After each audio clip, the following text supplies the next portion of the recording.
Doing two college football player props here on PrizePicks for the Saturday, November 18th slate. Before I get started, there's a link in the description below. You can hop into our premium Discord, $9.30 per month. It's where I post all the plays I'm making on PrizePicks. We also have other premium cappers in there as well that post all of their plays, research, and analysis. Overall, super positive community. Everyone in there really is trying to help each other cash. Again, I also want to mention I'm not a gambling expert and this is not financial advice. These are simply plays I'm personally looking at making, hopefully giving you guys some insight and analysis to then make your own player prop decisions here. Again, no one's pressing submit on those parlays other than yourselves. But let's get right into it, you guys. Two college football player props here, Saturday, November 18th. Let's not waste any time. Let's just get right into it. So the first play here is going to be quarterback fantasy score prop. We're looking at Donovan Smith, quarterback for Houston. I like his over 22.5 fantasy score here against Oklahoma State. Who, again, before I get started, I mean, Oklahoma State on the season, they give up like the second most, big plays or explosive plays in the Big 12. So we look at Donovan Smith. He's over this line in three of his last 5 games here. 35 against West Virginia, 23 against Texas. Game against Kansas State was horrendous. He had 30 points against Baylor, and then last week threw 3 interceptions. This still finished with 17.8 fantasy against Cincinnati. But we take a look at this matchup here. Houston versus Oklahoma State, like I said. Oklahoma State is 6.5 point favorites here. 58 over under. This is a home game for Houston as well. But a 58 over under, which is, again, to me, very interesting. Obviously, Vegas is projecting this to be a pretty high scoring game. And Houston being somewhat of a pass heavy game script, being 6.5 point underdogs at home here. So we'll look at Donovan Smith, right? Obviously, the transfer from Texas Tech.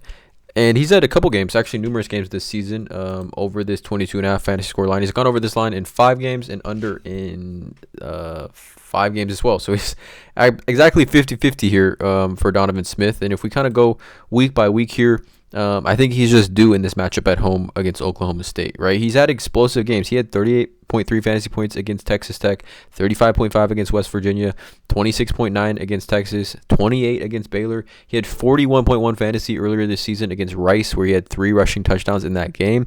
We take a look over on Outlier. Again, link in the description. You get a 7-day free trial with Outlier. We look at the odds here. He's currently minus 174 over on FanDuel to throw over 1.5 passing touchdowns, right? If he throws 2 passing touchdowns, it's obviously going to correlate positively for his fantasy score line.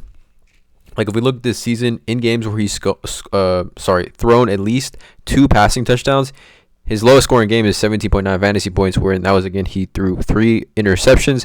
Again, every other game when he's thrown at least 2 passing touchdowns, he's had 20 plus fantasy points. Against this Texas San Antonio game, super weird game. I remember watching this game. This was a super weird one. He threw 2 passing touchdowns in that one. Finished with that was the first game of the season. Finished with 2 passing touchdowns, 31 rushing yards, but just a weird game overall. Not a lot of back and forth scoring. But Oklahoma State has a very explosive offense, and Houston, I definitely think, is going to need to be explosive to keep up with them. But again, over 1.5 passing touchdowns, minus 174 on a FanDuel. We look at some other lines here.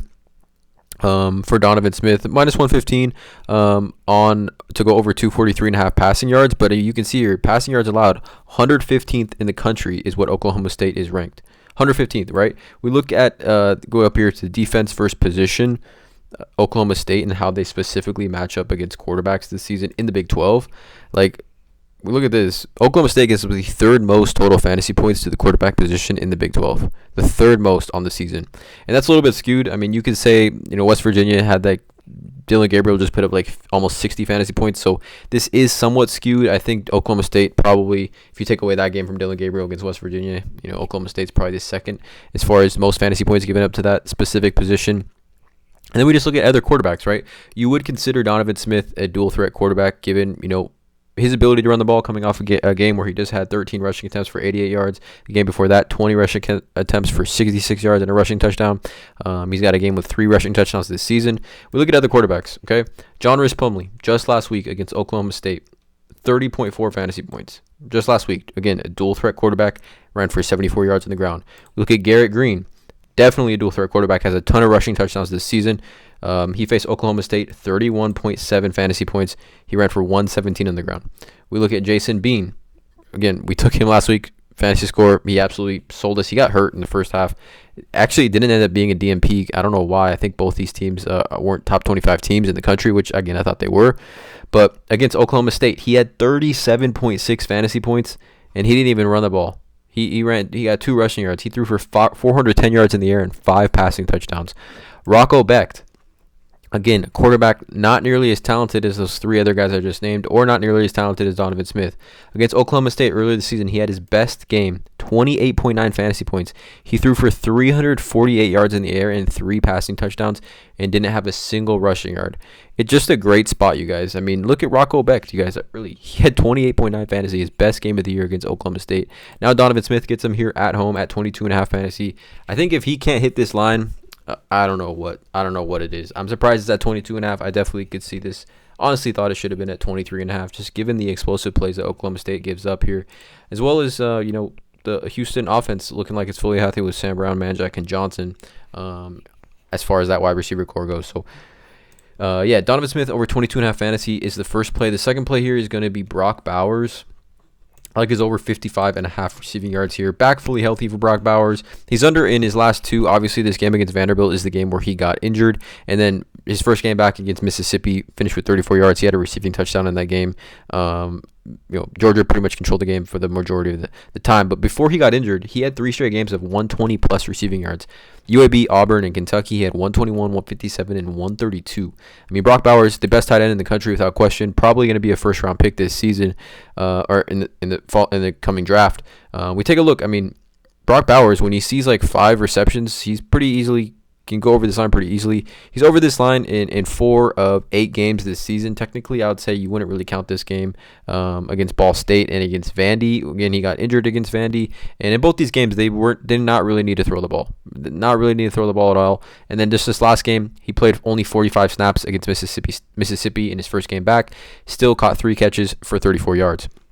But Brock Bowers, if we take a look over on Outlier, I mean, earlier today, he was at 58.5 receiving yards. Currently on Caesars and DraftKings is at 57.5. So we do get a 2-yard discount here currently on PrizePicks, which again, that 2-yard for receiving yards in college football definitely could be crucial here. We look at Tennessee, all right? They allow the second most targets to the tight end position on the year. The second most in the SEC. Second most targets in the SEC to the tight end position, right? We know Brock Bowers is going to be, if besides Ladd McConkey, he's going to be Carson Beck's first or second read pretty much every single time, right? So we know the targets are going to be there. I'm expecting 5 to 6 targets for Brock Bowers, and that could easily be enough. I mean, he's had monster games this season. 3 games, you guys, before he got injured, 120, 132, 157, 9, and 14 targets in those games. But we look at other wide receivers, right? These other wide receivers versus Tennessee this season, okay? And again, none of these wide receivers I'm about to name are nearly as talented or in the offense that Brock Bowers is in. Jordan Dingle, tight end for Kentucky, okay? Look at these games. Like, he's got minimal offensive games so far. He just had 4 catches for 61 yards against Tennessee a few weeks ago. 4 catches for 61 yards on 6 targets, averaging 15.3 yards per catch, right? Not nearly as talented as Brock Bowers. We look at Justin Jolly, tight end for UConn, who's actually a pretty good player, pretty productive. He had 8 catches for 89 yards, averaging 11.1 yards per catch against Tennessee.